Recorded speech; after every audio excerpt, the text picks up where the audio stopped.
very, very much, Ma. Thank you very much. All right. Let me just quickly read uh a bit about that, just so we know.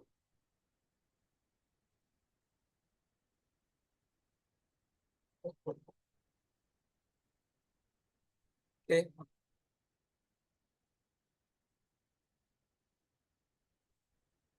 A minute, please.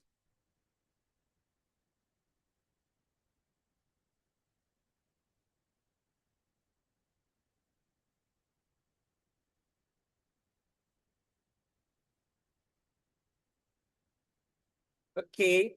So I'm coming, just getting the bio up.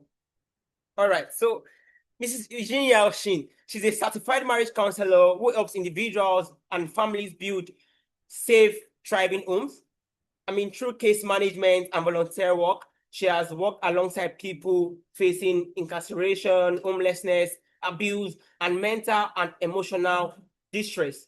Our work begins with a single conviction that lasting change starts with how a person sees themselves, and that healthy individuals are what make healthy relationship, families, communities possible. And of course, Miss Eugenia, she's the convener of the Heal That with Eugenia. I mean, she has a YouTube channel, talks about how you can build a very, very healthy relationship, how you can be a complete man, a complete woman, and how you can have your relationship and your marriage working. She's a certified marriage counselor, and she's really, really interested and invested in seeing that we have a stable and healthy community filled with grown up men and women. And I'm so excited to have her today. So, I mean, if you are not too busy, can I see your clapping emojis as I welcome Mrs. Julia to just take the floor? She'll be talking about mental health and faith, vulnerability, and how men can cope. Can we just put our hands together virtually? Yes.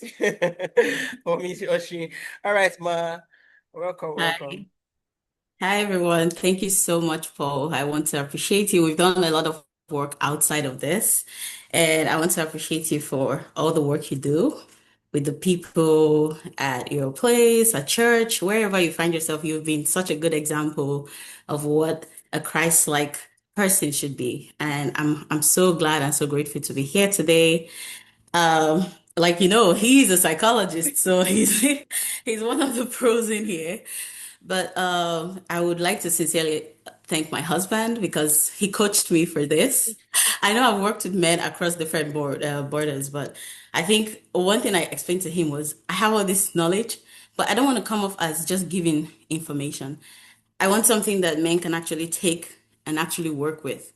So he was able to help me like cushion the counselor in me, which was nice because he gave me good insight. So I want to appreciate my husband. Thank you so much, babe. Thank you for all the support. Thank you for always being there for me. And to all the men out here, God bless you all. Thank you for being here. Happy Father's Day. Happy Father's Day in arrears for those that, or in advance, I mean, for those that are not yet fathers. Like me, And yes. I do hope that you pick one or two things, if possible, more from this conversation. I'm going to be talking to fathers, to sons, to men in the workplace. I'm going to be talking to men who have it so tough for them. Let's say you're still on the street right now, or you have one addiction or the other. I'm talking to fathers, I'm talking to husbands, and the online brothers, especially the online brothers, because for those that have network and connection around them, it's still easy for them to manage. But the moment we find that someone moves from what all they're used to a new place, it's difficult for them to now acclimatize to like the new environment, the new people, and all of that. So I'm talking to every man out there who, at one point in time, you felt as though like the world was against you. This is for you. This conversation is for you. It's not a teaching. It's a conversation. And I would like to start with honoring God because without Him, we know that we won't be here today, and we know that we cannot function as full humans without the presence of God, right? So I do acknowledge Him, and I want us to understand that we were created by God. He made us body, soul, and spirit. And for most men, the center has been the body and the spirit. Most Christian men, they forget the soul and forgetting that the soul is so linked to the body and the spirit that if one part is missing, if one part is not taken care of, the other parts they suffer. So I'm going to be very quick because I think I have 20 minutes. Please just let me know when I have 5 more minutes, All right, Paul. that's Thank you very so much. fine. That's very fine. Okay. So I want us to understand that this space here today is an example of a safe space. And going into your life from an hour from now, after we're done with this call, what I want each man to take is how can I create safe spaces for other people and how find safe spaces for myself. And when I say spaces, I don't mean like just a place. It can be people. It's mainly people, but also groups, right? And vulnerability, it's almost like a complex term that we almost say like, okay, like I don't think men should show emotions. I don't think they should be tough. They should just suck it up and just, but God has shown us, even in the scriptures, He put it in there intentionally. So we don't come to the point where we feel as though like, okay, we're supposed to just man it up and figure it out ourselves, right? My husband and I were having a conversation yesterday during our devotion, and one interesting thing he brought my attention to was how sometimes it didn't look like men of the same age group. So Paul and Timothy now, right? We know of David and Jonathan. Those were within the same age group, right? It seems easy for them to be friends, right? So we think, right? But imagine you're in a space where they're not within the same age group, right? We now need to think beyond just the normal, how are you doing? We have to move further in terms of asking intricate questions about like like their future mentorship, what's like issues that are bothering them, because I find that I'm a daughter, I'm a wife, I'm a sister, and I see it among my brothers, I see it among my clients, that most men would rather just talk about football, would rather just talk about like cars and other things, things that really they matter, but not as much as the inside, your mind, right? So the whole essence of this is to equip us with some things that we can add into our conversations as men, not me, but like, but I'm saying like as men, there are certain things that I feel like should become normal conversations. So it feels normal for you to express yourself because vulnerability is a skill. Learning how to manage your emotions, it's a skill. It's not something we were born with, right? And if you didn't have examples of, let's say, a dad or a father figure or a male figure in your life who showed you how to manage emotions, you find that you either go the extreme of showing it in actions or you just go silent, right? None of it is good because you should be, as a human being, you should be allowed to express yourself, right? So I would say the first part is remember that it's okay to cry. It's okay.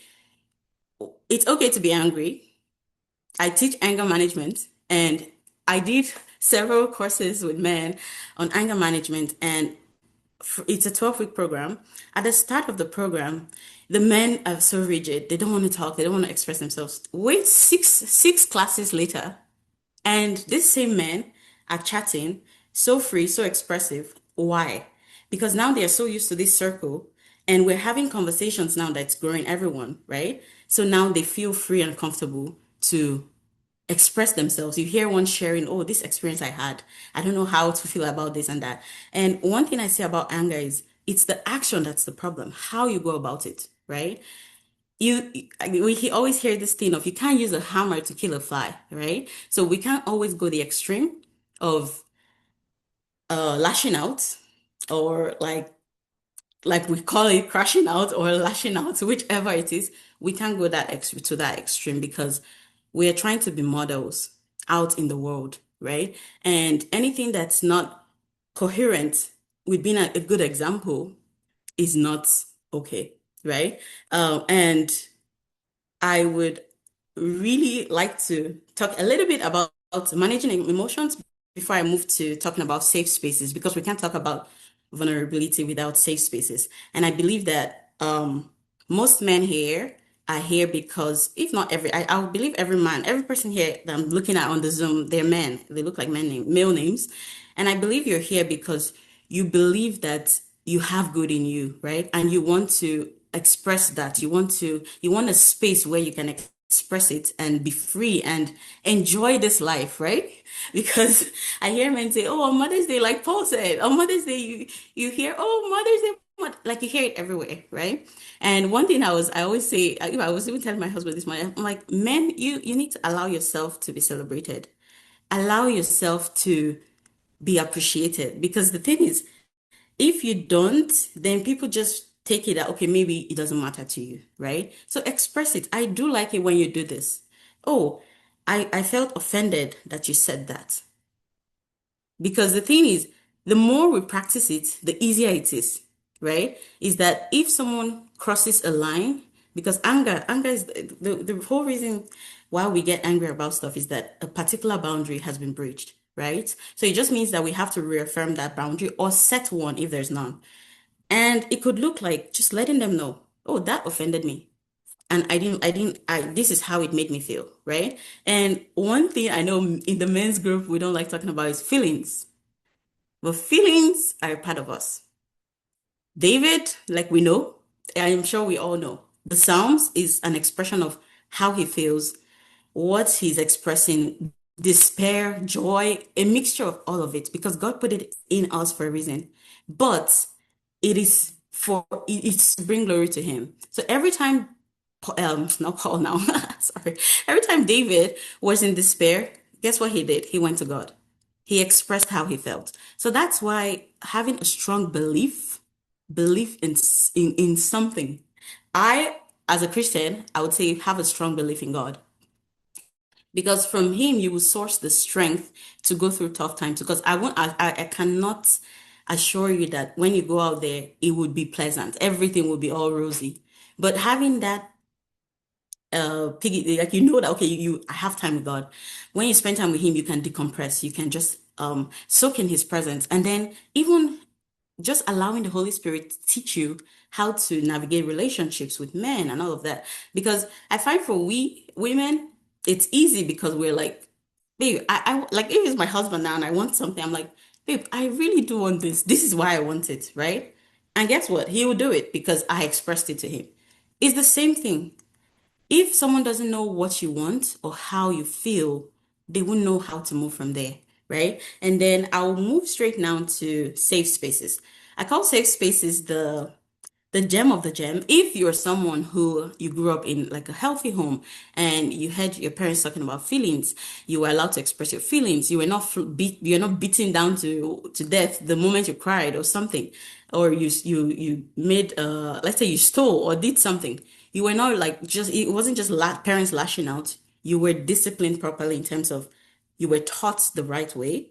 Same thing with emotions, same things with feelings, is that the moment we start modeling what it should look like, all the people around us, including our children, including our friends, they follow suit. Whether we know it or not, unconsciously they follow suit. Because one thing about a healthy environment is that it can actually influence every other person around it, right? So one thing I would say is I believe that men would really benefit from safe spaces because this conversation that we're opening up, I believe and I'm hoping we won't limit it to just Father's Day and just men's mental health day. I'm hoping and believing that it will be something that we can move into like our daily lives where men at work can actually talk and like, oh, I'm having challenges with my finances. Oh, this is how I'm feeling. Oh, if you have a friend, you should have that one person that even if no matter what, I had it on a podcast. I would send it to Paul so he can share with the other men. I believe it will really bless you. It was on the name of the channel is Declassified, and it was a group of men just sharing about their experiences. And one thing I took out of it was just watch its observation. Watching the men, they were all different in behavior and character, in their professions, what in their marriage lives, whatever it is. But watching them individually, because they're friends, watching them be playful, watching them easily express themselves, it was beautiful, which is something we rarely see in men's spaces. So it's the hope that the conversations start with men, expressing what they truly want, what they feel. And then we, the women, which we'll go and talk to ourselves, but if there's any woman here that's you're trying to learn how to like be a safe space for your partner or your brother or your father, one thing I would say is be patient. It might not look like the way you want it to be, like, okay, they should express themselves completely and whatever. Some days they might just decide to choose silence, right? But we must be understanding in working with them, right? And also asking prompting questions, because that was one thing with me and with my husband and I. When we first met as friends, my husband was so reserved. And I'm sure he can remember. He was so reserved. But the thing is, I'm the kind of person that because we're friends, I'm like, I should know you.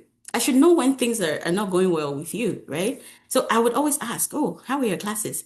He said, did you have a test? Oh, how did it go? Did you fail? If you did, oh, how did you feel about it? Like, because those questions, it helps the person learn how to express what is really going on.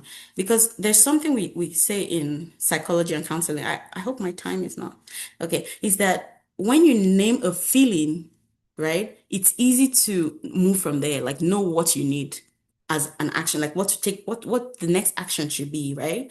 So in the sense that the moment we start having these conversations, I feel like it will become almost like second nature. It won't be difficult anymore. To just become like it will be easy. Like it just come to mind that okay, I should actually tell my wife or tell my sister that I've not been feeling the best, right? Because we know based off of statistics, which is not a good one, so we shouldn't like. I think we should. I'm not. I don't sit in statistics. I'm the kind of person I want to just take action. What should we do about this? Almost 79% of the people that commit suicide, I believe in Nigeria or maybe in the world, is it's men. And it's very painful because for a lot of men, they're carrying so much burdens that no one knows about. So much burdens that can be talked about and they will get relief. So much burdens that people can cry with you because the moment you feel as though you're alone in this world, guess what? If you're a believer here, you know how we say it. The devil would take advantage of it big time. He would ride on the fact that so much is going on in your mind. And then once he gets a hold of your mind, guess what? Your soul is already trapped. And then you start exhibiting actions that in your physical body that you never thought you would, right? You see some people as like at the extreme, they break the full TV or they hit someone or whatever, and some is the silence, but the silence also builds up, right? So I'm believing that going forward, men get comfortable with being among themselves, having conversations that are not as easy. They won't come easy. And if you notice that someone is not very people, some people be like, man up, Jerry, what are you saying? Those kind of people, please and please, those are not safe spaces. A safe space is someone that can allow you express yourself. They don't have to have a solution, but someone that can allow you be yourself. Because you carry all these roles. You're a father, you're a graduate, a PhD person, a boss at work, you're all of these things, a son. And there needs to be a space where you can drop all of these badges, all of these roles, and just say, I am tired. Oh, this financial stuff, it's heavy on me. Oh, I've not been able to pray. Oh, this is how I truly feel, right? I feel like the moment men feel safe to express these things, then the rate of suicide will reduce. I believe so. I believe so. And then I will talk to the friends, the family, the women in their lives. Please and please and please don't be the person that's the soursop, like someone like your husband comes to you, your brother comes to you, or your dad comes to you, and they're sharing something. Please pay attention to them because this thing that we say, like, I know online is very difficult, but there's still a way. It can be even, oh, let's play a game together. Oh, you chat with them. How are you doing? Oh, I noticed you've been so silent. You've been so quiet. Oh, I noticed you became more reserved. It's observation. So I would say to every woman out there, be observant, probe. I know they'll say, oh, don't, I know. My husband will be like, okay, there are times when I just need my silence. And that's okay. If he does like request for silence, like just a time to breathe and relax, let him do it. But observe the men around you. because they are going through so much that they cannot express because they feel they'll be judged. And that feeling can make someone almost lose their mind, feeling as though everyone is against you and there's nobody in your corner. And then I'll talk to people that mentor other people. If you mentor other people, I know it can be it's almost like sweet and sour, where there are times that you have to be like, okay, you need to get this done. But don't always be a sour patch. Like you can also come and like, okay, like how did you spend your weekend? How was your family? Oh, like what do you do for hobbies, right? And I would say that is such a good balance because anytime something is not going well for him, it's easy for him to express it. Oh, I don't feel good. Oh, this happened. Oh, someone passed. And because the thing is, sometimes it's grief. People haven't processed grief and they're carrying all of this and it's piling up. Then it looks almost like it's always covered up as anger because it hasn't been expressed, right? So I would say in terms of mentorship, let's observe the people we're mentoring and people that are around us.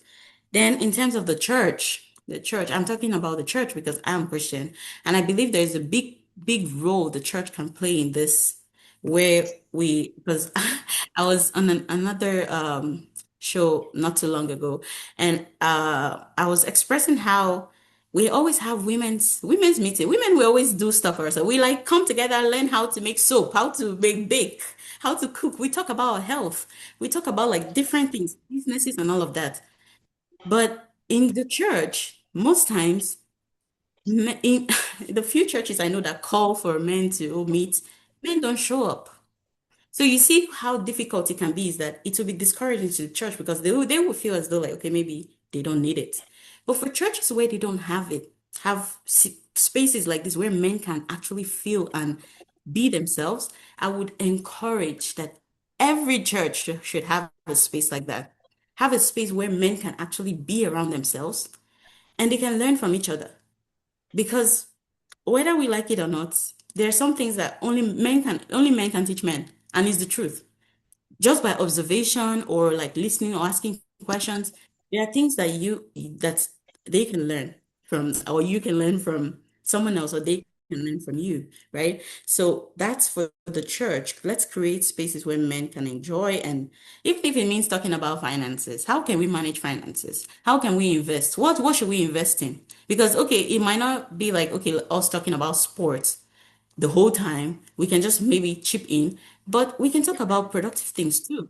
How can I learn a skill? Because for some of my clients, I always wish like I wish they have a skill because what do you fall back to if every other thing fails? Do you have a job? Do you have not a job, I mean a side skill or something that you can actually use to so you don't feel hopeless? Because I think that's the thing is that once you lose hope, suicide is very possible.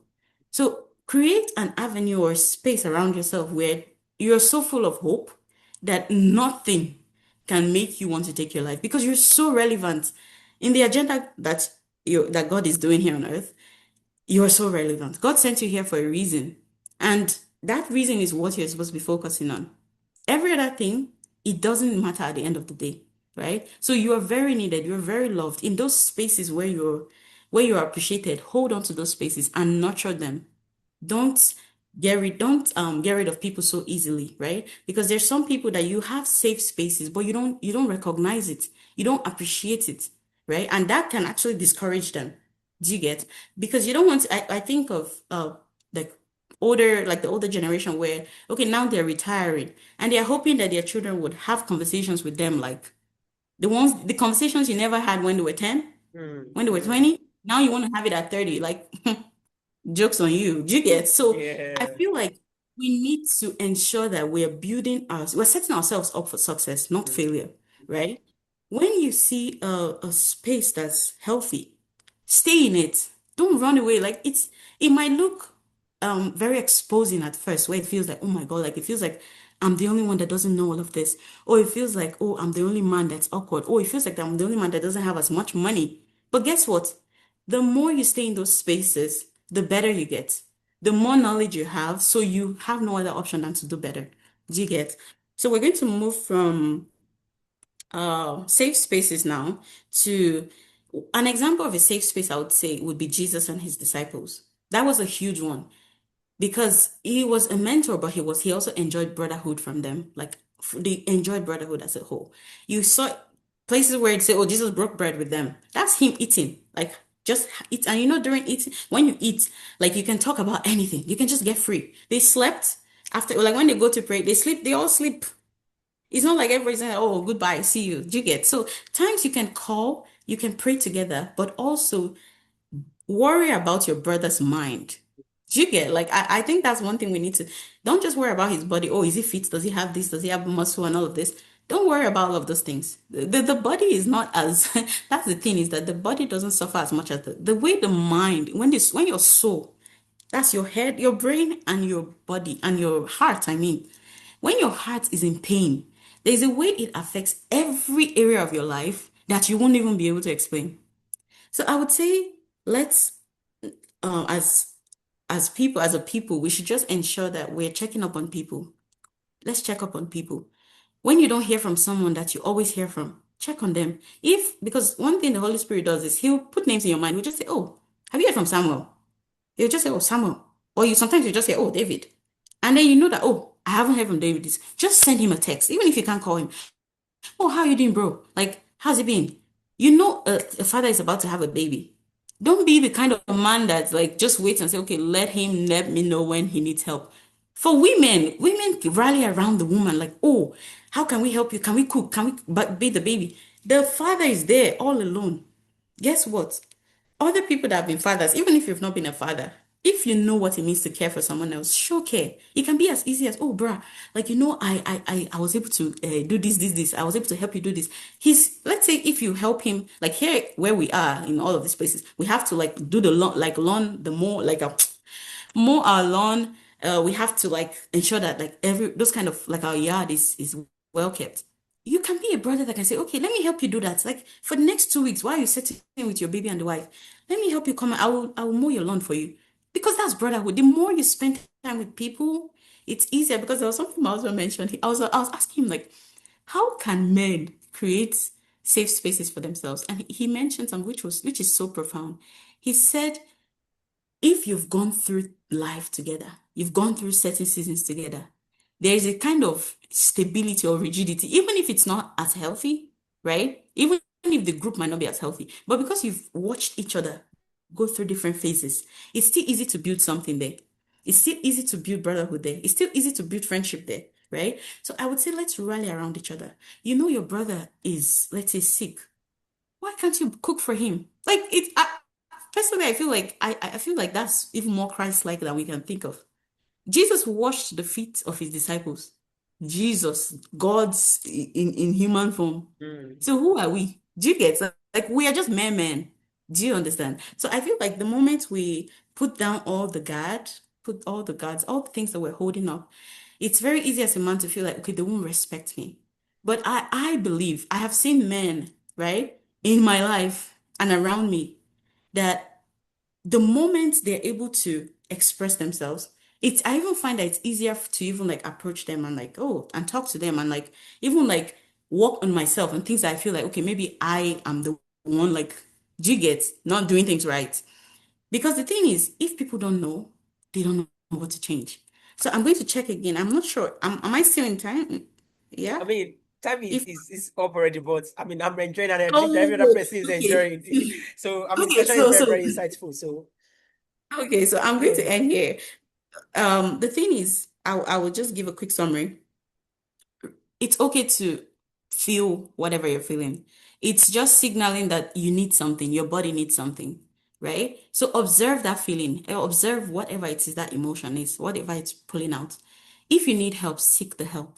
If it's from the family around you, let's say you don't have enough money to pay for a professional or whatever, seek the help that's closest to you. If you do have money to seek further help, do seek further help. And I know there are so many free resources out there, free therapy sessions and people hotlines and yeah, I know a lot. If there's even one I can even 7 cups of tea or 7 cup of tea. It's a free site if you're ever feeling overwhelmed and you just want to talk to someone. They don't see you, they don't know you, right? So I know there's a pressure that comes in. Okay, if they know me, they might judge me. You can go for those kind of help where it seems like they won't know you. Do you understand? And then I would say choose safe spaces and safe people. In the Bible, there are people that have expressed emotions. David was one of the greatest men we know of. David was a highly emotional man. But guess what? He knew where to put it. He never used his emotions for evil, except like in the we know of some cases where like a few cases where he did. But like he was someone that always went to God, right? Paul and Timothy is an example. Shadrach, Meshach, and Abednego, whether we like it or not, I always thought they were brothers until I was until I started learning and reading the Bible myself, and then I realized, oh, they're not brothers. But guess what? They had the same mindset. For them to be in that fire together, right? It meant that they had the same similar values. So look out for groups where you know that they have strong values, strong principles, not where they're just talking just normal, casual, weird stuff, right? Build intentional spaces. Then I would say, um, don't feel as though like how would I explain it? Emotions are not for men. It's for everyone. And then I would also say, in terms of um, hobbies, please, men, have hobbies. Please have hobbies. Please. It helps you decompress. It helps you relieve stress. Be in nature. Do breathing exercises. Talk to people. Play games. Go out and play sports. It helps decompress the mind. And then I would also say self-care, whatever it is, that's inclusive of sports and being in nature, but also journaling. It's not common in the male space, but it is very necessary. Paul might talk a little bit about it because he's a psychologist. It is it's such a profound, it changes a lot in terms of when you're overwhelmed, just right. And I would say submit yourself to mentorship. Submit yourself to learning. It doesn't have to be like a paid one, but submit yourself to some kind of learning because that's how you can become the man that you want to be. And your manhood is not stuck in your finances. It's not stuck in your roles, right? You being yourself, you being able to express yourself. That is what it means to be a man. And I'm hoping that I hope I've covered everything. Yes, so I think that's all. So I would say thank you so much. It was so amazing being here. I do appreciate the organizer, Paul. God bless you. To all the men out there, please seek help. Please create be a safe space for someone else and find safe spaces for yourself. I hope God helps each and every one of you. If there's any of you going through a tough time, the Lord relieves you of all the pain, all the stress in the name of Jesus. Thank you so much and have a good one. I'm still here, so thank All you. right. Thank you very much, Ma. I mean, that was really, really insightful. Thank you so much for, all of that. I learned so much. I mean, one of the things you mentioned, you said men should create safe spaces. Even being a safe space yourself also helps a lot. I can remember a friend of mine was telling me, I think some month ago, that we keep saying that women are being favored in most places, but why? And it's simply because of what you mentioned. Women, they are really, really available to start initiatives on their own. You see women create, that's why I say women supporting women, right? And I think if men can also do that same thing, just come up with initiative, support initiative, let us rally around each other and have each other's back. I mean, we will have enough men that are mentally aware, and of course, we'll have more mentally stable people as well. And I really think that this is something we should also keep pushing. Because something came to mind which day was that I was like, at the end of the day, if you have a particular initiative in mind and you're not doing it, it will, however, might not get done if you're not doing it. Of course, ideas are almost everywhere, but the way you might have pictured it might not be the exact way somebody else carry it out. So your idea should not get stuck with you. As a guy, as a man, you have that initiative. Start up the initiative. Talk to fellow men, just like she said. I mean, that if you cannot probably talk to the other people, I mean, your guys now, talk to your guys. I talk to my friend so much. Steven is here on this call as well. I talk to him, bro, how far are you doing? We talk so much because I'll just like randomly check checking on him. Hey, bro, what's up? How's it going? How's his work? Everything. And I think if more men can also learn all of these things, we would have a lot of people that are really, really want to also grow more. And I think it's a good thing for us to learn. Thank you so much for that powerful point. And I mean, I learned so much. Don't worry, guys.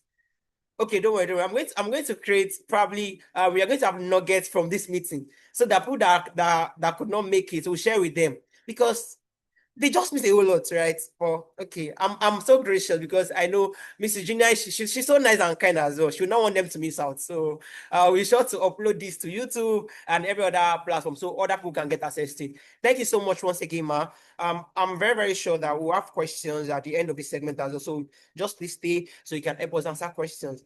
All right, moving very, very fast to our second speaker, Mr. Samuel. Mr. Samuel is on the call as well. I'll just do a brief, introduction of Mr. Samuel as well. Just very, very brief. Mr. Samuel is a communication and leadership professional with background in psychology, organizational communication, and military logistics. He currently serves as a medical logistic non-commissional officer with KCC Logistics at Fort Meade, Maryland, while pursuing a Master of Arts in Organizational Communication at Bowie State University and completing ROTC training toward a communication in the U.S. Army. He holds a bachelor's degree in psychology and certification in clinical mental health care from University of Maryland Global Campus. He has served as lead Army vocalist, United States Army, Europe, and Africa band performing at high-profile events across Europe and Africa. And of course, he has different, awards, including 3 Army Commendation Medals, 4 Army Achievement Medals, and the Military Outstanding Volunteer Service Medal. He's passionate about leadership, communication, mentorship, and service, bringing excellence and integrity to every role it undertakes. And I think I need to also add that he's also a music director at RCCG. Yes, he sings so well. He does a lot of things effortlessly. You can see that portfolio choke, and this is just like the tip of the iceberg as well. Mr. Samuel is a amazing man, amazing man. Thank you so much for coming. So, Mr. Samuel, you have the floor, sir. Let's hear from you. Thank you very much for joining us. Thank you very much. I really appreciate it. Thank you, Paul. This is such a pleasure to be here. And I'm so excited to have, sat through Mrs. Oshin's session. I learned a lot. It's almost as though we compared notes because a lot of the things she talked about, I also had highlighted here on my slides. So I really appreciate it. I don't know about that bio he read. Just for short, to summarize the bio, I'm just a simple man. I'm just someone who's just here to learn just as much as everybody has learned. So very quickly, we're going to be talking about the hidden cost of silence, understanding men's mental health. And I think there's no better time to have these conversations and to discuss men on Father's Day, in a month that celebrates men and, everything that men represent. And I'm so excited to be lending my voice to this cause. Men go through a lot. And I want to say to every man present here today that we see you, we acknowledge you, we know you do a lot of things, and we want you to know that you're heard. You're heard. A lot of times, the pressure, the things that men do, and the things that men actually go through, it's like we just bottle things up and just stay silent about it. But men go through a lot, and I'm so glad to be able to talk about it. So let's get right into this.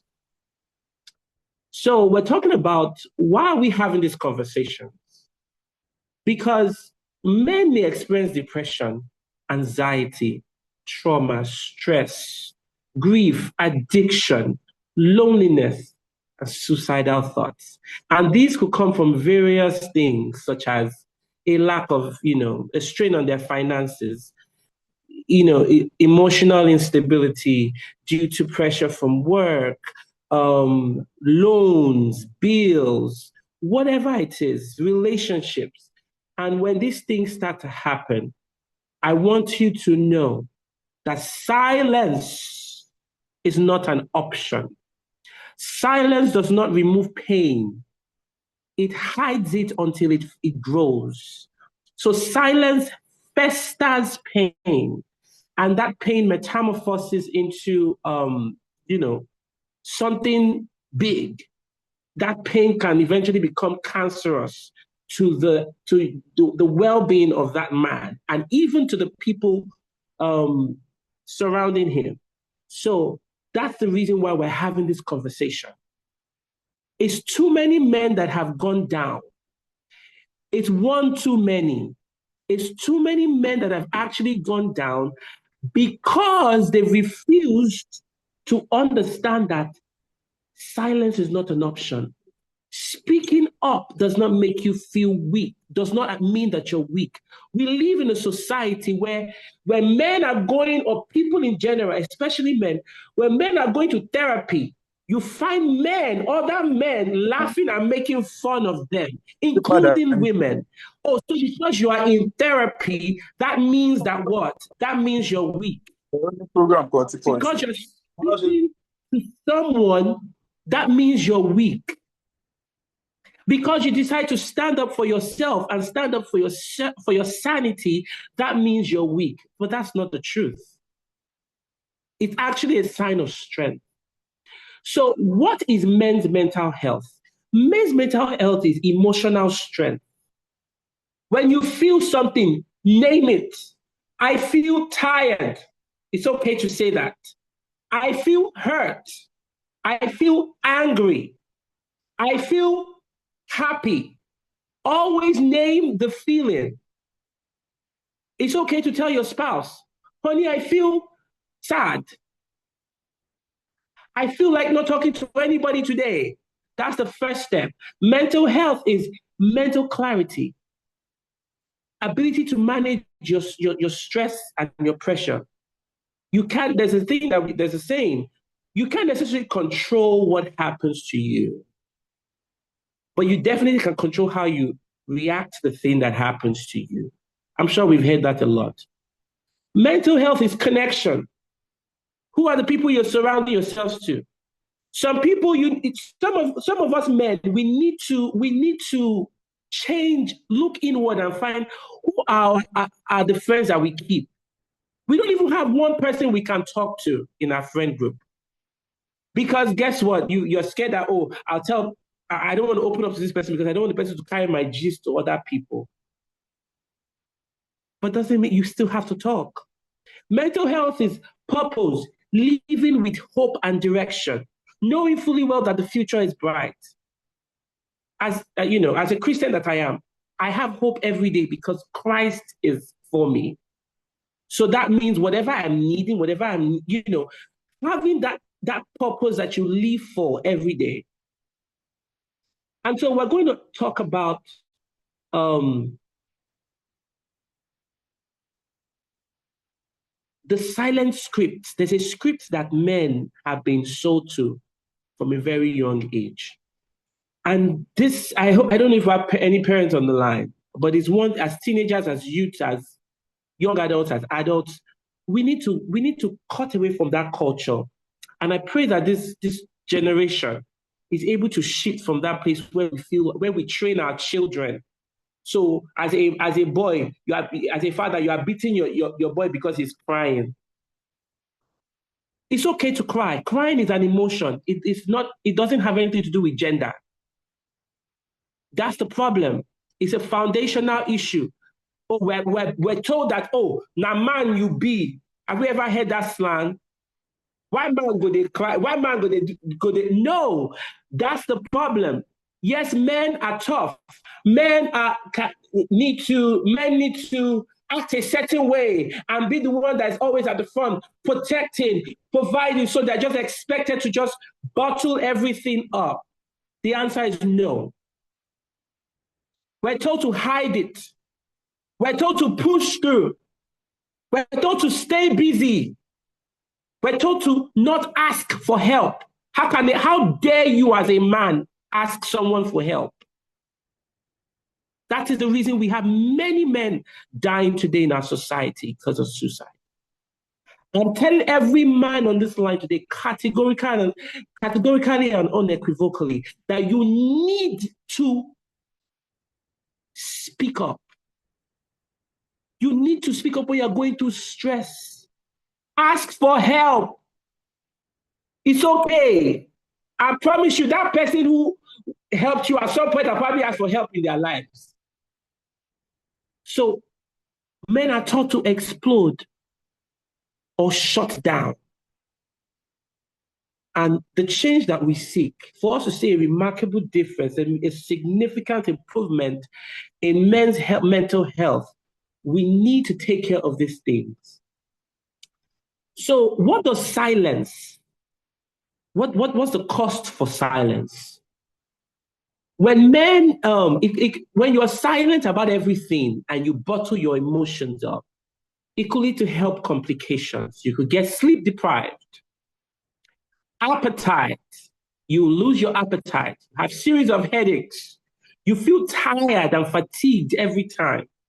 And need I say that when your health is declining, when you start to think of and take unnecessary pressure and bottle it in yourself, you're killing yourself. One of the leading causes of cancer is worries. I'm telling you, the more you think, the more inclined, your health is to depreciate. It causes a strain on our relationships. When you are quiet, you start to get distance from your partner or your friends or your family. Things start to trip you off. Conflict, emotional wars. I used to, we all have ways we deal with ourselves. If something is going on in my head, if I'm trying to there was a time I noticed that anytime I'm trying to get some money for something or I need to sort something out, I start to get upset at people unnecessarily. It's something, that most men work on. Some men are still working on it. I'm still working on myself when it comes to things like this, right? Understanding that things will be okay. But those things, keeping quiet prevents you from engaging in and sustaining meaningful relationships. It builds an emotional wall against your loved ones. Performance. Your work at your organization that you work for, they're going to know something is wrong. If you used to be a top performer in your organization, it's going to decline because something is going on within. Garbage in, garbage out. Giggle. Okay? You stress in, stress out. So the more reason why you should not bottle things up. And then it leads to shame. You're feeling shameful. What would they say? Hopelessness. There's a loss of direction. And it's just so numerous to really, really compare. Now let's look at some data. I was able to get data from the United States because that's where I'm based. I'll tell you that in 2024 alone, 38,977 men committed suicide. 38,977 men. They're not just numbers. Each of those numbers, they represent someone's uncle, someone's dad, someone's brother, someone's friend, someone's colleague, someone's grandfather, someone's cousin. So yes, one suicide is one too many, not to talk of 38,977 of them alone. And I'm going to tell you guys categorically, men, nothing, absolutely nothing is worth killing yourself for. I have had men, a number of people men have come to me saying, oh, I feel like killing myself. I'm suicidal. It's completely absurd. Where there's life, there's hope. I will never understand the logic behind suicide. And this is not to sound insensitive. But Come unto me. Let's use what the scripture says. All you that labor and are heavy laden, and I will give you rest. Take your burdens to Jesus. However, lean on each other. A problem, like people usually say, a problem shared is a problem half solved. Anyways, there's so many sayings that we could use to back that up. Okay, if you don't speak out, what if I know I may not necessarily have the solution to the problem, but I may know someone that knows someone that can help. So that's very important for us to really note. Now, we have men all around us. We have men on this line. What are the signs, the warning signs to know when something is wrong with a man? What are the trigger points to note? A man that suddenly used to be very nice and very calm, and all of a sudden he's angry. He's just pissed off at the slightest thing. Something is wrong. Becomes unnecessarily irritable. Risky behavior. There's withdrawal. That's another one. Withdrawal from friends. Someone is suddenly going quiet.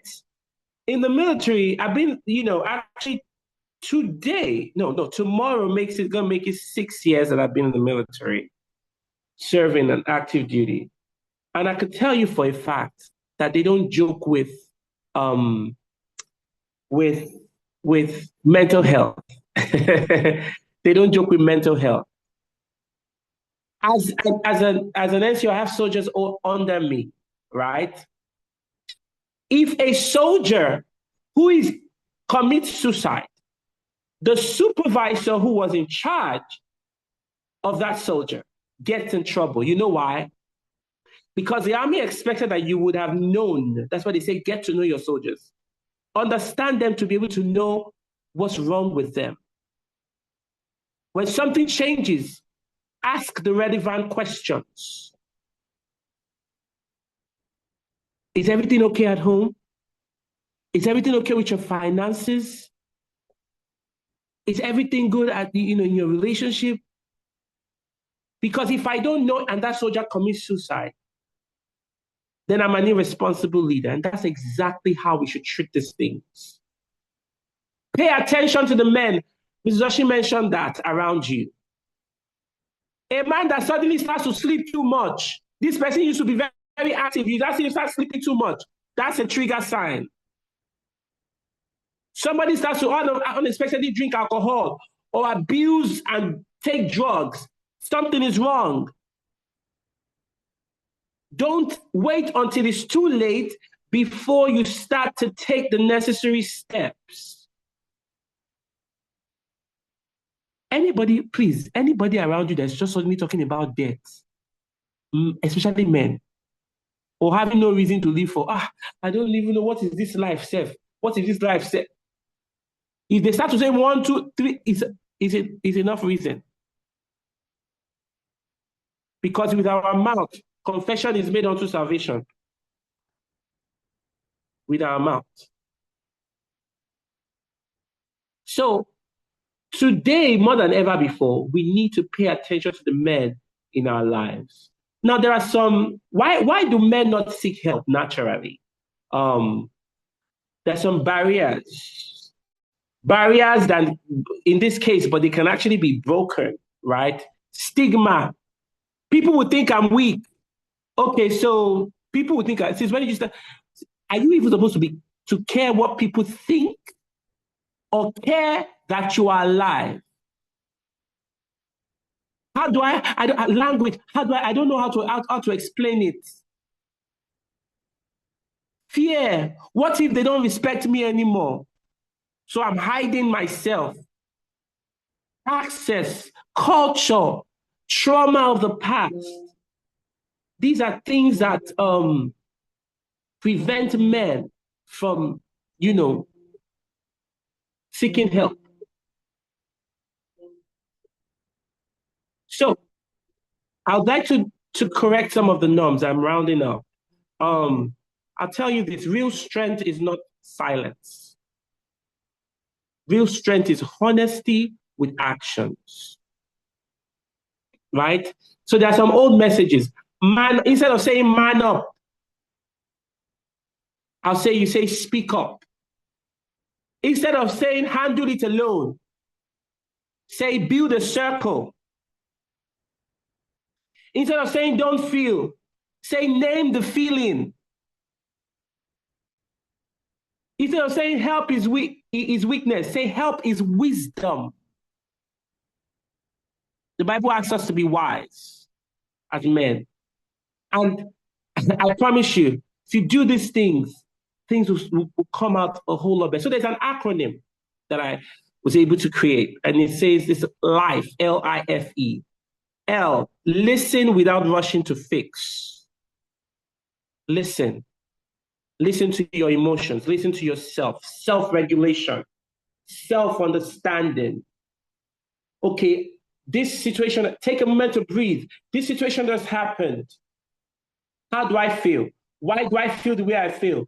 What can I do? What resources do I have access to help me out of this situation that I'm in? Talk to yourself, men. It's okay. Talk to yourselves. Talk to yourselves. Take a moment to breathe and talk to yourselves. Invite honesty with simple questions. That's the I. The F, follow up after the conversation.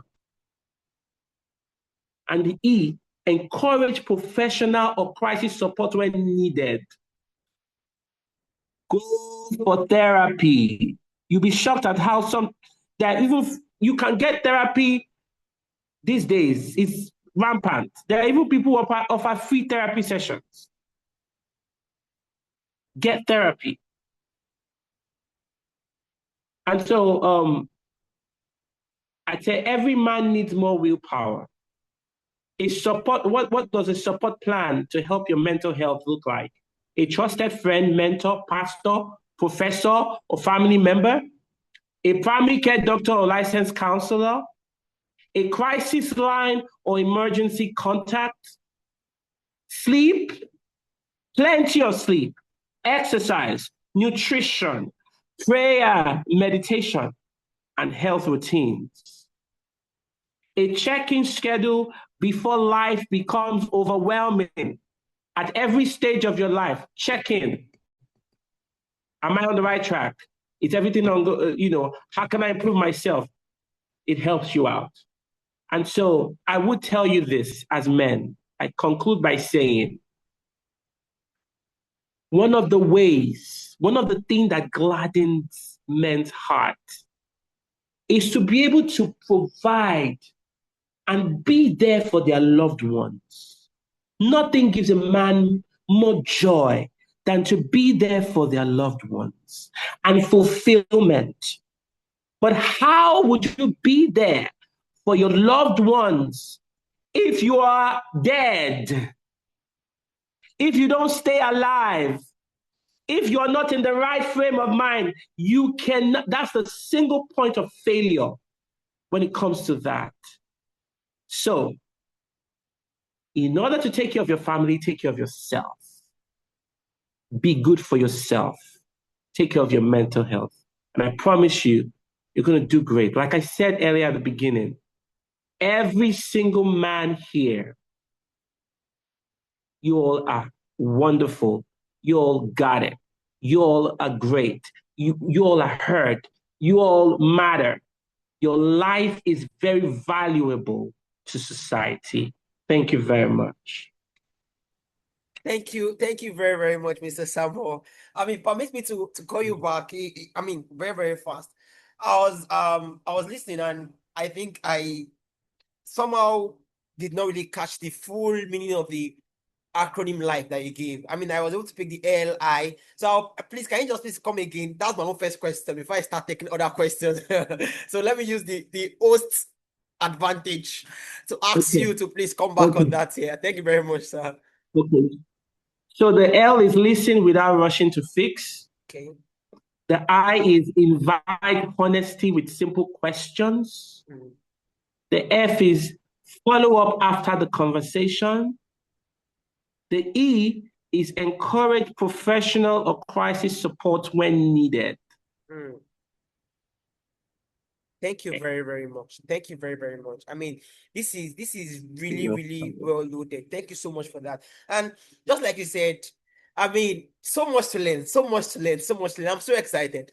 I'm really, really excited. My heart is filled with joy, and I'm really, really happy that this really happened. I'm really excited that this came to life. I'm really excited that we have people joining. I'm really excited that because this is going to go to other platforms and more men will listen to this.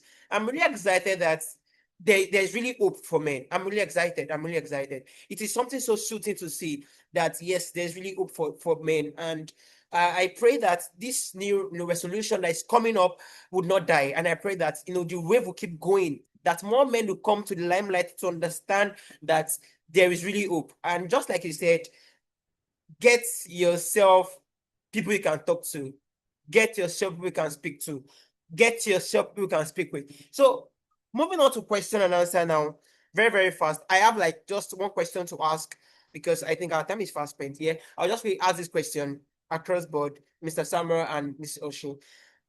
So the first question is, we mentioned that Mr. Oshin mentioned that your ability, your manhood is not rooted in your finances, and it is not rooted in other things, right? And I want to know that because I also I believe that finances is really, really like one of the major things that guys get worked up for. I mean, I don't have money. Oh, I don't do this. I don't do this. And even Mr. Samuel also mentioned that, right? That beyond finances. But yeah, that's like one of the major like I see a lot of people putting out the meme. Like it is mental health month, right? Somebody posted something like, I just they see it is okay to cry. It's okay to cry. Please send me money. I don't want to cry. Just send me. I mean, just send me money, right? It's just to show how. I mean, a lot of people they just think about money only when you want to come to talking about men and everything. So how can we, undo that? And that might be one of the major reasons why some men are not willing to speak up as well, because they'll be like, oh, if they ask this person, what is his problem now? You tell me he does not have money. Even me, I don't have money to give him. So, they might hold back from, supporting. They might hold back from speaking. They might hold back from asking fellow men, okay, how is it going and all of that. So how can we handle this particular situation? So, Mrs. Oshin, I would like you to, go first, ma. What do you think about this, ma? So, personally, I would say, just to reiterate that the fact that you have money does not mean that you are a healthy man. And that's one thing we need to remember. Some people have money, but they don't make wise decisions. So people have money, but they're still struggling with their mental health. So money has nothing. Finances has not. Yes, it's one of the key factors that makes men struggle, but the rich also struggle with their mental health. Rich men also struggle with their mental health. Yes. And I think we need to get to that point where we separate finances and our worth. Because the moment you feel your worth is tied to money, when you don't have money, you lose hope. And it's such a bad place to be in because you don't know what the future holds. So I would say if there's a man in your life that comes to you, approaches you and says, okay, I don't want to cry. This cry doesn't want to come. Like it's money I need, right? And you genuinely have the money to help them. If it's rent or food, help them. That's one thing I've learned. Even in my role as when I used to do case management, right? I might not be able to give my clients money, okay, because I know they might go get drugs or they might use it for alcohol. I get them food. I get them food tickets. And that's one thing, even the city where I used to live, they did so well with that. They don't like it's not just money. They give them gift cards so they could go get food. Because when you eat, sometimes the anger that you thought you had is just hunger, right? So the thing is, if you genuinely have, do help, right? Because we see a lot of initiatives that helps widows and children.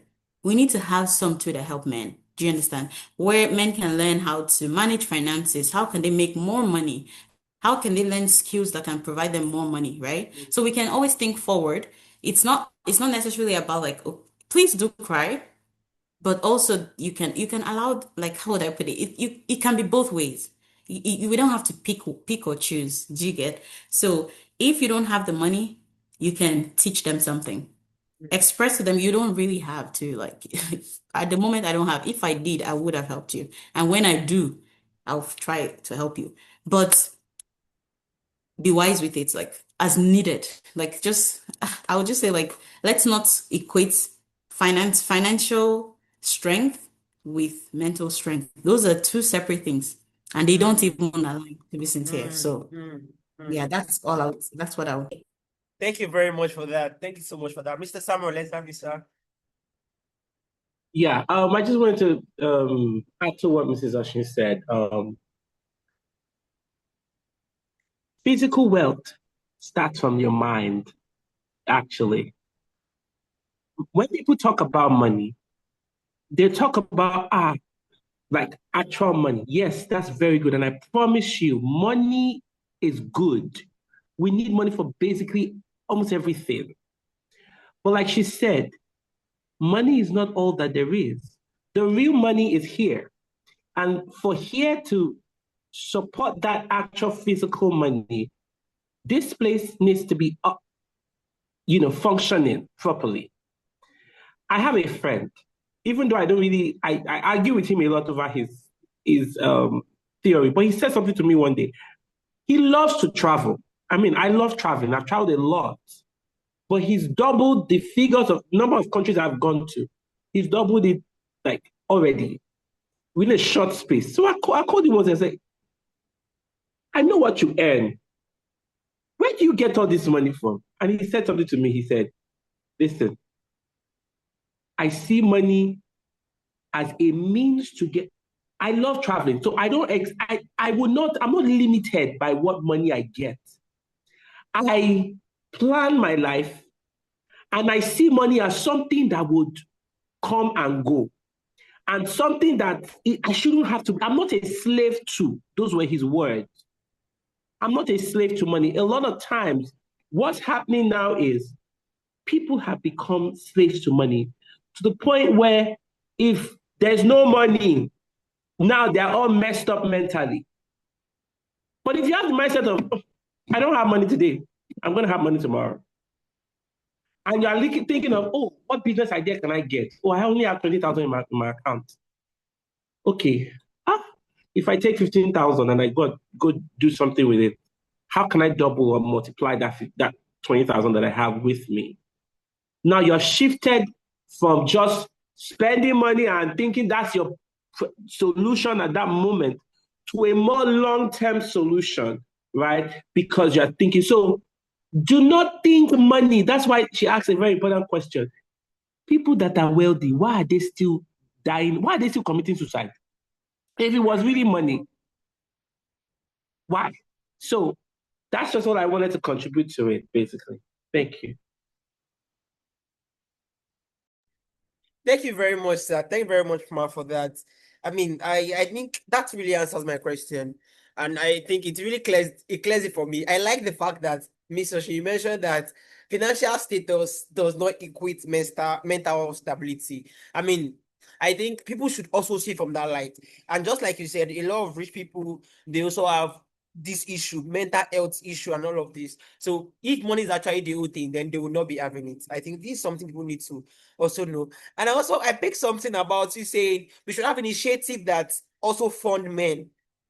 And it came to my realization that I think I've not seen that. I honestly don't think I have seen any initiative. Everything I see is women empowerment program, women initiative. Oh my God, I think we have to do justice for the men after this meeting. Guys, we are not going to agree. So I think that is something to really, really, talk about and look into. Yeah, that is really good. And thank you so much for that insight, Ma. Thanks so much for that insight, sir. So if any other person have any question, you can just drop your question in the chat, or if you think you want to unmute yourself, you can also unmute yourself to ask your questions. And I have just one more question to ask, but I want us to wrap up this meeting by 6 625 marks, 630 marks. So if you have any question, please, you can just drop your question in the chat box or indicate by raising up your hand and would have you speak. And also, if you want to say something, you are free to talk now. While I just put up my question, I will get that up in a bit now, just for more questions. And that's all from my end. I mean, that's been really an insightful session for me tonight. I have really learned a lot, and I'm so excited to be here. It will be so painful if I've missed this myself. Oh my God, I'll just be crying. Is a man can cry, but this won't be something else. It's not because of I know money. Because oh my God. All right, so question. All right.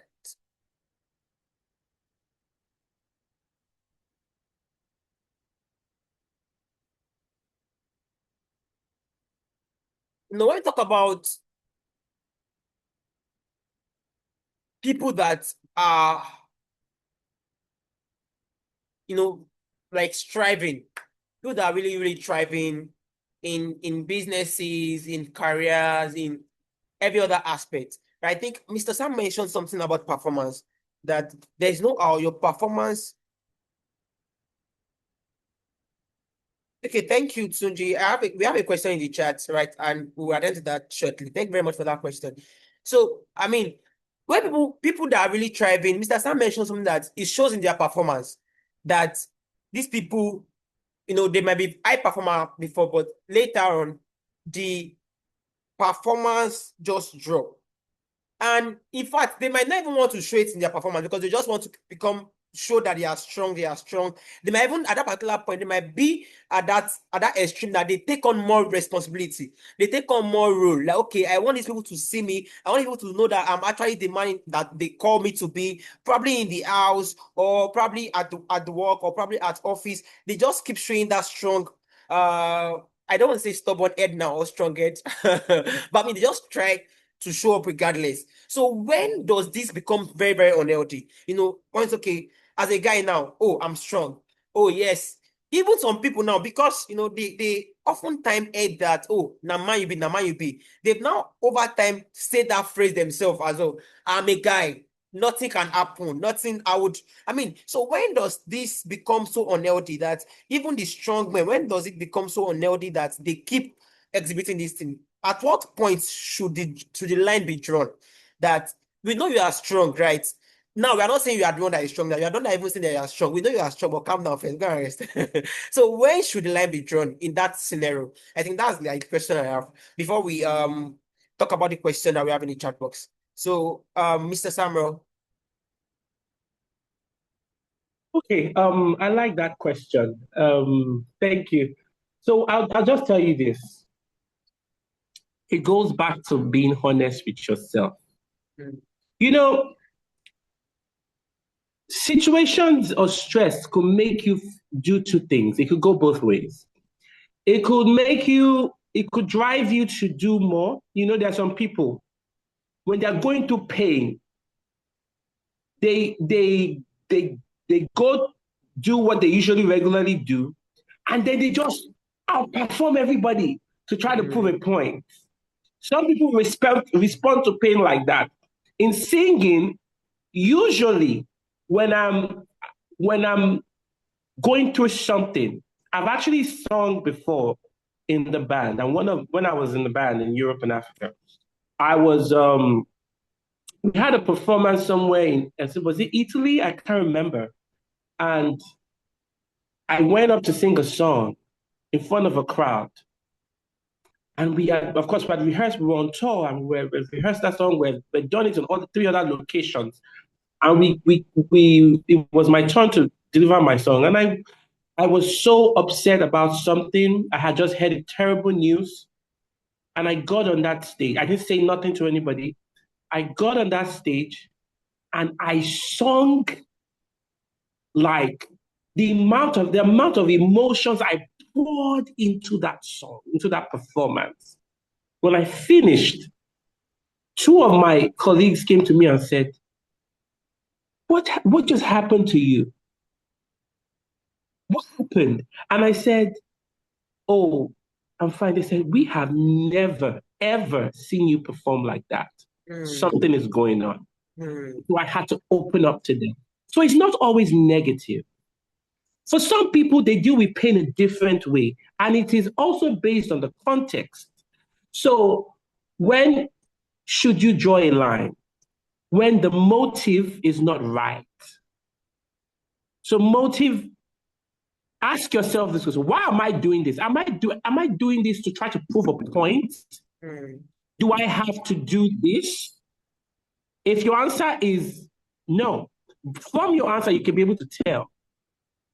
So the moment you start to realize that the motive is wrong, you need to draw a line.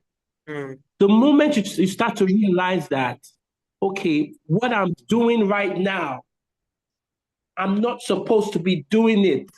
Asking yourself, remember we talked about at different points, checking to ask yourself those honest questions. That is the point to draw the line. Those answers you give to those questions will determine whether you've gotten to the point where you need to step back and relax and breathe and just allow the emotion. If you are going through a bad day, don't allow that thing to just take its full course. If you must cry, cry. If you must yell, yell. Get it out and go back to being normal. That's all I'm going to say. Thank you very much for that, Mr. Sharma. I mean, that was really quite insightful. Oh wow! So I mean, I was able to depict or pick from what you said that some people even like perform extraordinarily well when they are going through stress. That's really good. That's good. All right, Miss Oshima, what do you have to say to this? And I also want you to just respond to the question we have, that how can friends and family check up on men without making them feel weak, from Tuji? So you can just answer this question and also the one that we just finished talking about now. Then we'll do. Okay. The addition to that is, I would say there's no way that something will be going on that every area of your life will be going smoothly. So let's say work, house, school, your friends, one of it will slack. And that's the whole essence of a safe space, is that if you have people in your home, at home, that notice that, oh, like, what's happening? Are you okay? Because it will show. It's either at work, in school. If you're an overperformer, at home, you'll probably not be as open and as free as you ought to, because there's so much on your mind, right? So I would say people just need to watch out for change in behavior. If you see someone is an overachiever or achiever, and let's say, because it will always show either in habit or something, there's something they would start doing that would be out of place, out of character. So I would go back to what this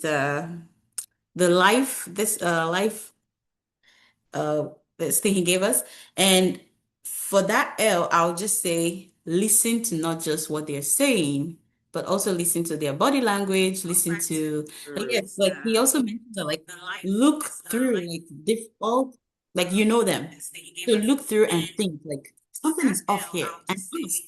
So that would be, and I'm so sorry. Is that okay? So I wasn't sure if that was from my end. That, and I'll link it also to the question that Tunji asked: how can friends and family check up on men without making them feel weak? So in the sense that even if he's an overperformer, even if, let's say, he's not performing well, you just know a man around you is acting out of character or out of place. Ask him, are you okay? Is everything okay? How is work? Like, did anything change recently? Because it's those probing questions that help them open up. If they can't share, like, right there in front of you, pray for them. I would say one big advantage we have as believers is intercession. Intercede on behalf of the people around you, because sometimes they might not be able to share the things that are really happening to them in the meantime. But when you pray for them, God is able to override all of that and go talk to them, go speak with them. He can bring help their way in the way they need it. You get? And another addition to that would be, create an avenue where you make it easy to share. So let's say you have a partner that is that it doesn't feel that they're not used to sharing, right? I'll give an example. My husband and I, when we started talking, I shared that at the beginning. One thing we did apart from just asking questions about your day and all of that, we played games. So games that have to do with different, so it's like a stack of cards that have questions to do about your mental health, your intellectual health, emotional health, all of those things. When you hear your person talk, like let's say it's is your partner or your boyfriend or your friend or your sister, when you play games with them, people show because they are free at that point, right? They show everything. So you can hear it even without them speaking. So once you pick something like that, don't ignore it. Ask. Ask a follow-up question. Are you okay? I noticed this.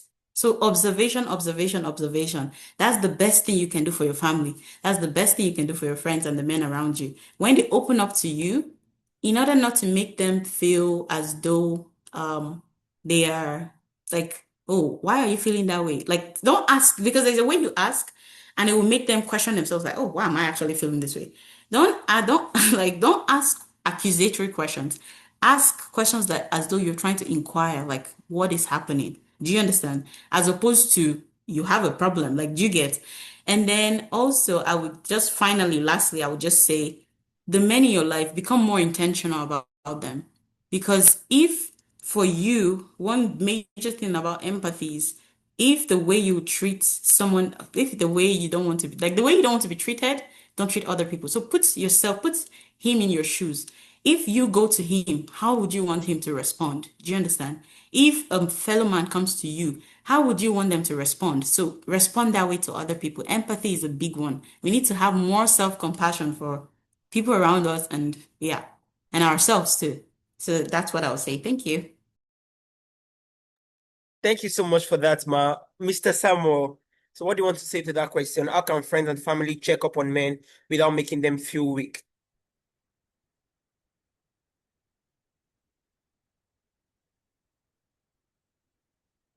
Can you hear me? Sorry. Yes, I So can. you said, how can they check up on friends without making them feel weak? If they're asking them, they should ask them with genuine intentions. Some people ask those, let's be very honest. Some families will ask you how you doing just so that they can know whether to ask you to further compound you with their problems or not because they mean it. I'm a very real person. So don't go ask a family member how they feel if you really don't care about how they feel. Because guess what? If someone tells you how they feel, a problem they have, you don't want to further complicate their issues with burdens. And if someone opens up to you and tells you how they feel, don't start going around telling people their business if they didn't permit you to. That is also not the time to now start bringing up your own problems and heaping it on them. Let people have their moments. And this is for family members because everyone here today, we're all someone's family member in one way or the other. So please, men will open up more if the support they get from their family and friends are more genuine. If I know that my friend genuinely cares when she says or he says, how are you? How do you feel? I can interpret the how do you feel as, yes, how do I feel? Not as, how do you feel? Okay, so I can know whether I can disturb you with my problem. So we need to check the intentions. That's the way family members can actually be supportive. And if someone tells you, if you don't have a solution to offer, it's okay to shut up and just walk away. Don't add to that man's problem. And that's all I have. Thank you. All right. Thank you so much, Mr. Samuel. Thank you very much. I mean, that is really a nice one. Don't come and check up on me and next day ask me for money. Okay. All right, that's very nice. I'm not right. Thank you very much. Shegun, Steven, I send the name that we have on the chat. Yeah. Shegun, my personal account. Thank you so much for that contribution. Yeah, that is really, really good. All of these things are like myths.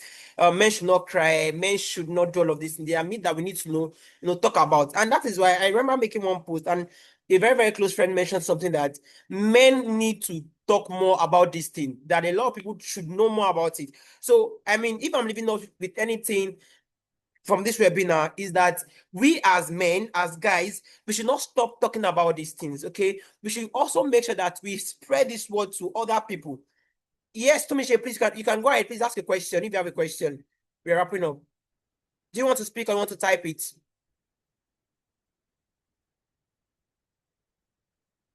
Tomishe, do you want to type or you want to speak?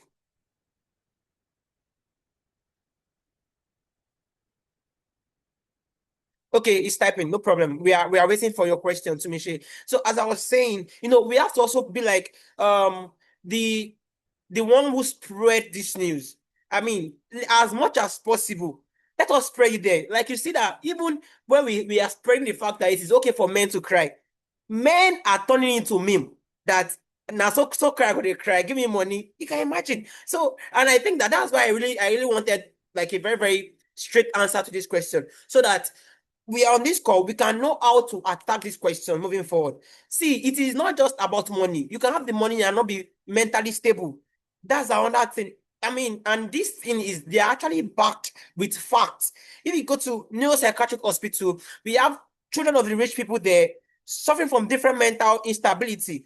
That's to show you that money in itself is not a secure pathway to mental stability. So, I mean, these are things that we need to also talk about different times. Let's spread it that, yes, all of this that we are passing across is very, very wrong. Just like Mr. Samuel also said, you should not scold somebody for crying. Because of this thing, you're not crying as a man. No. It's a self-expression in itself. I mean, it is not a sign of weakness. It might be cliche to some people, but yeah, this is just like the actual truth, right? And you might think that, oh, if I even tell this person does not even have solutions to my problem. But just speak. Okay, you have not even spoken about it yet. You are contemplating. You don't assume. Even if the person does not have solution to it, there's something that speaking up does to your mental well-being. There's something that speaking up does to your mental burden. It just makes you feel at ease. Even if not totally, but to a large extent, because you've spoken. I mean, somebody knows about it. And it will surprise you that the person might, check in constantly. Oh, how's it going now?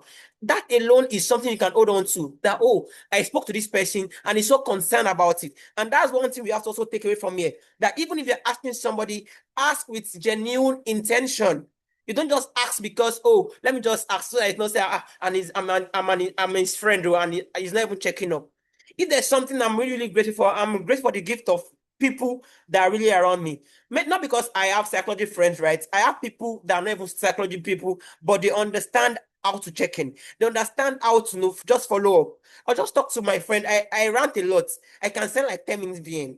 Once I'm in my cell, I'll just say, oh, this is what happened. Oh, I'm not this. And I'm really, really excited because, I mean, it will take his time to analyze everything and respond accordingly.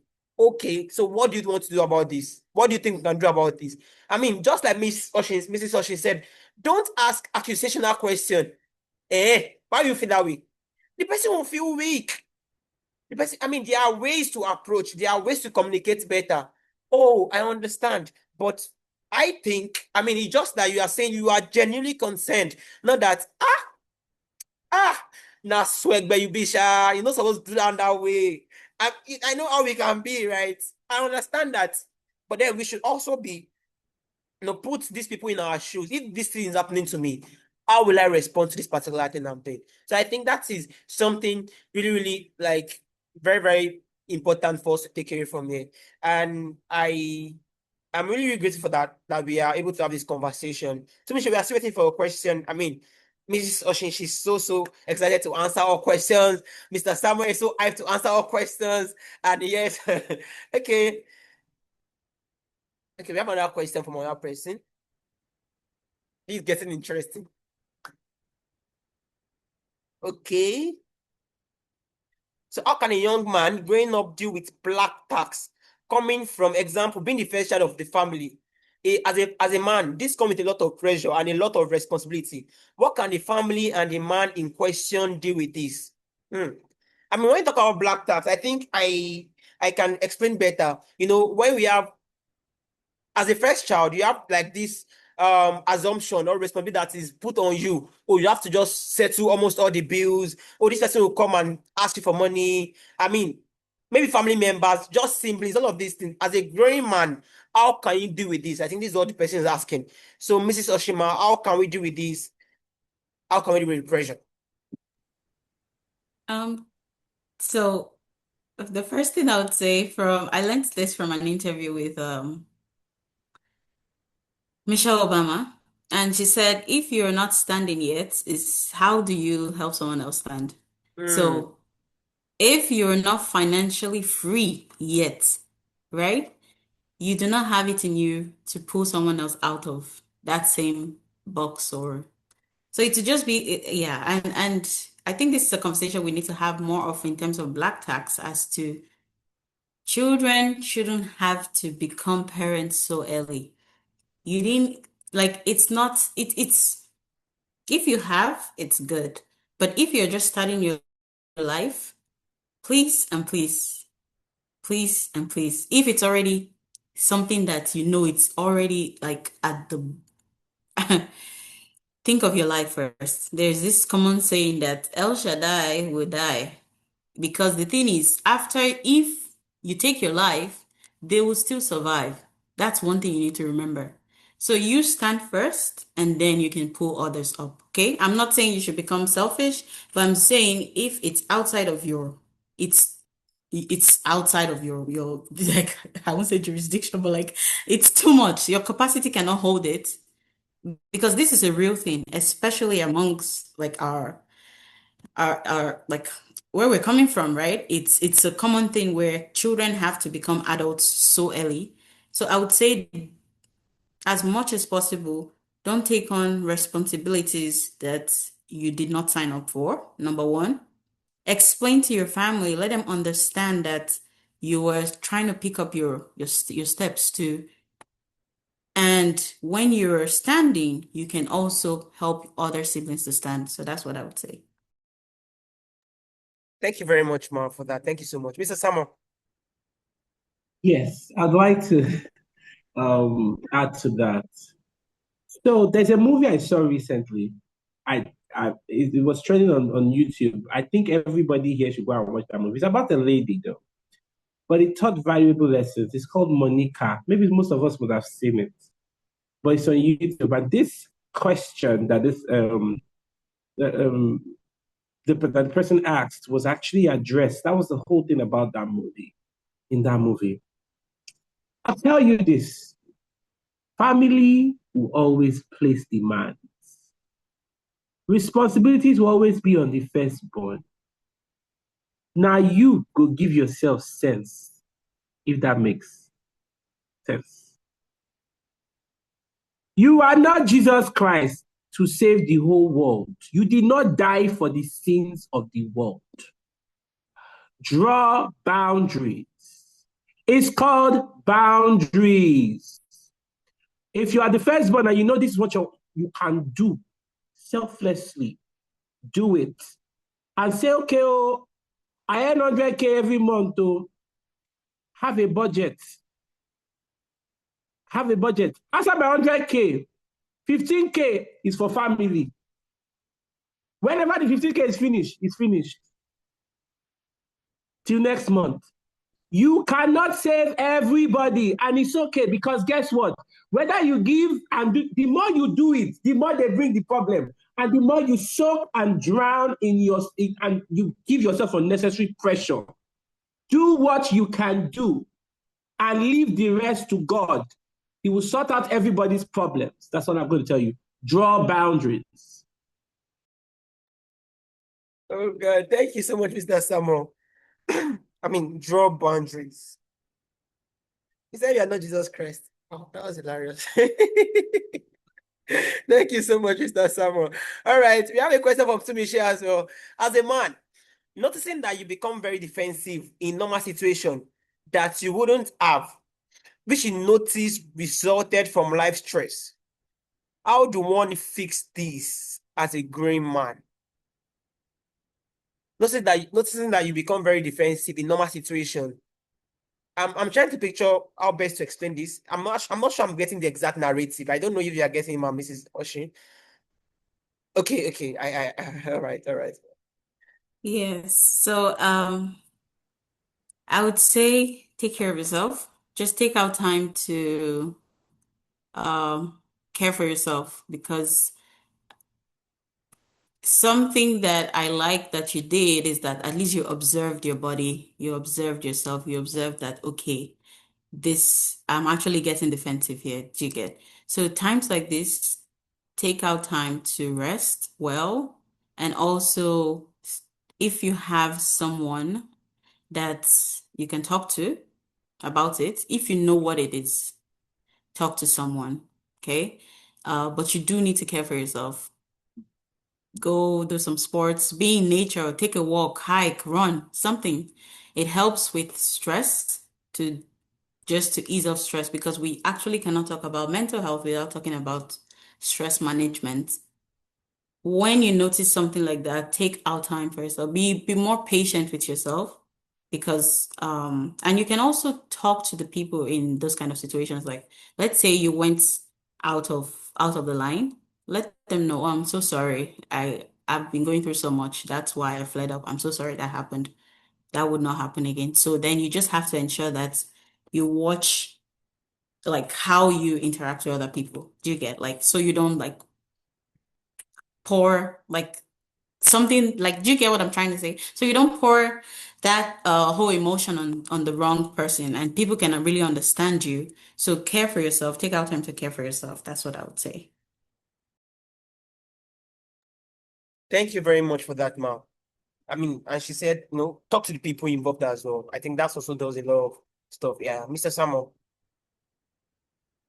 Yeah, she actually covered everything I was going to say. So what Mm. she gave was very good advice. Yeah. All right. Thank you very much. Can you hear me?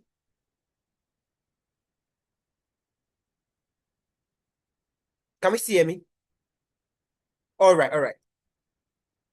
Thank you very much, Mr. Samuel. And I'm trying to get, why am I not seeing anything here again? I don't know what's wrong. Okay.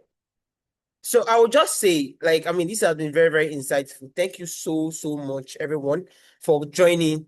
I personally have learned so much. I've learned so much. I learned a lot. And I will still sit on this because that's why there's recording. I will sit on this recording till only God knows when. I mean, it's not something to just easily digest. You'll still go over it. And like I said, we are going to upload this on other platform as well. YouTube, you can, of course, just refer back to it, share with every other person. And like I said, be person that spread this news of mental awareness for men, because you are also a man and you should be in that space. And of course, it is not just limited to the guys. We have ladies here as well. And Mrs. Oshin said that even as a partner, as a friend, as any other person, try to be supportive to these men. Support them as much as you can, right? So not just the men now, even if you're a woman, whichever way. And that's another thing that we need to also talk about. Of course, we'll be talking about that subsequently. How that women are also involved in this thing. So they should not just leave men to do the thing alone.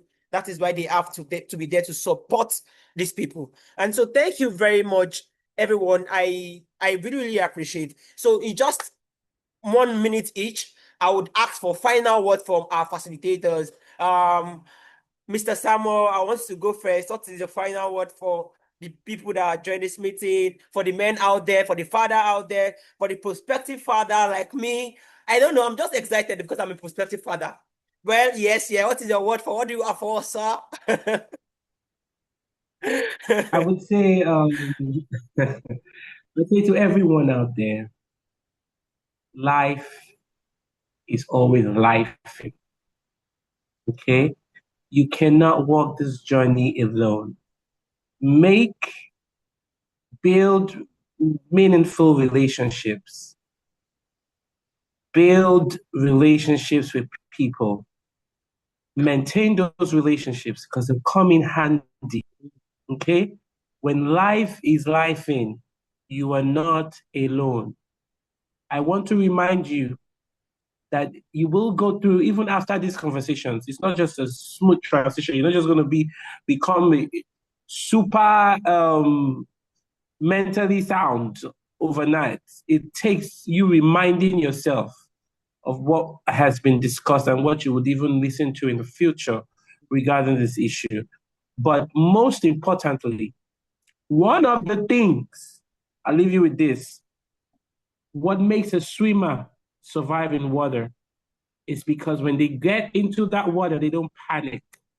They take a moment to remember their techniques and they swim. They try to stay afloat. That's the secret. The secret not to drown is to stay afloat. And you do that by first not panicking. So you got this. God, the Bible says God will not give you more than you can handle. So the fact that I'm facing this is because he knows I can handle it. That's why I'm facing it. Okay? So breathe. One word, breathe. Remember to breathe. Take one day at a time. Take one step at a time.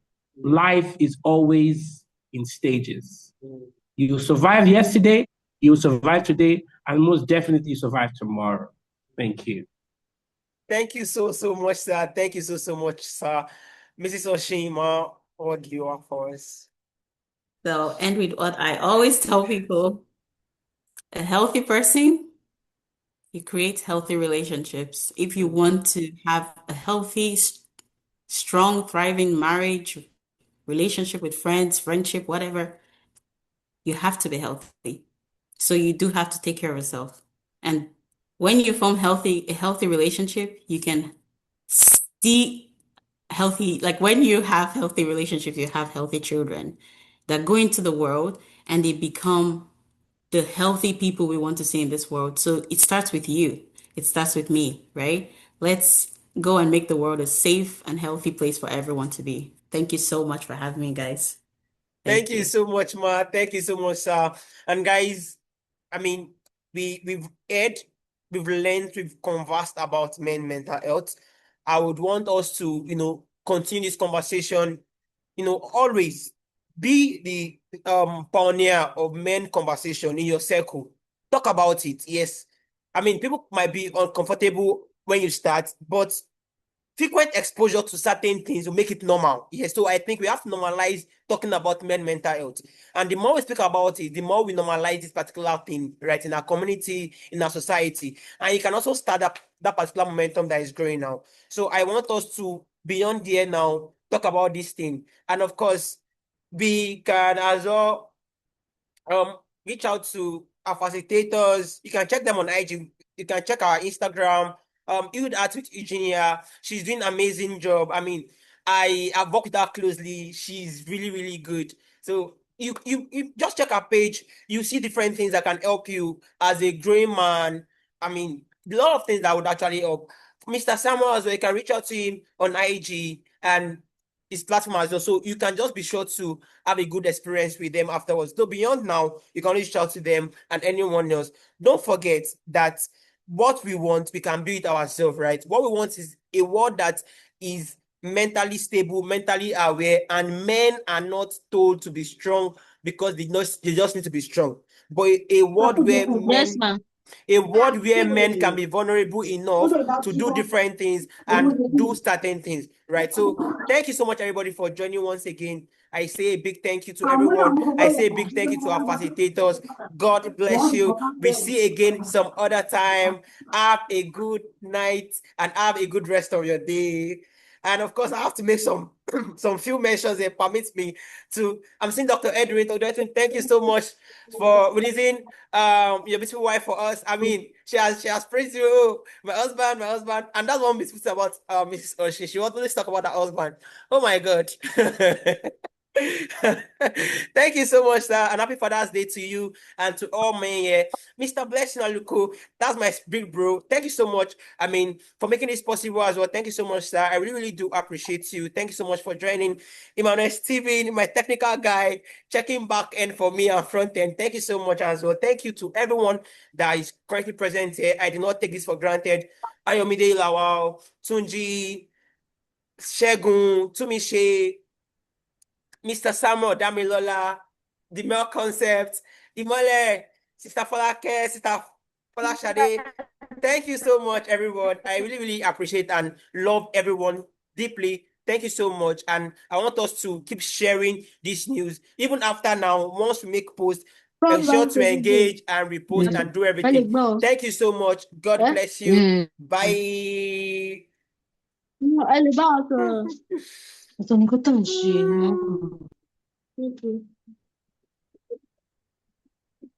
Don't speak.